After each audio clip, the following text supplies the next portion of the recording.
Patay ang isang grade 9 student matapos mahagip ng papalikong truck sa Mandaue, Cebu.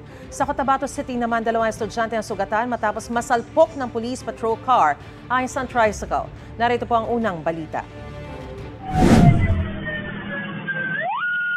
Sa intersection sa Sinsuat Avenue at Bobong Road sa Cotabato City, maririnig ang sirena ng paparating na patrol car ng mga pulis. Isang tricycle ang makikitang patawid sa intersection. Ilang sandali lang, sumalpok ang patrol car sa tricycle. Tumilapon sa kalsada ang dalawang sakay nito na parehong estudyante. Dinala sila sa ospital.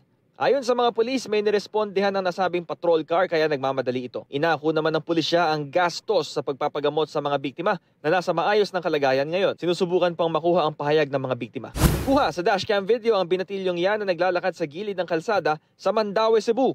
Iniwasan niya ang ilang truck na lumiliko sa kalsada. Ilang sandali lang tumakbo ang binatilyo at humabol sa pagsingit sa gilid ng umaandar na truck. Nang makapasok sa gilid, napahinto ang truck. Nahagip na pala nito ang binatilyo.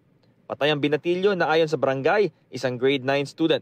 Nasa kustudiya na ng traffic police ang driver ng truck. Paliwanag niya, hindi niya nakita ang binatilyo. Sinusubukan pang makuna ng pahayag ang mga kaanak ng biktima. Ito ang unang balita, Bam Alegre para sa GMA Integrated News. Gusto mo bang mauna sa mga balita? Mag-subscribe na sa GMA Integrated News sa YouTube at tumutok sa unang balita.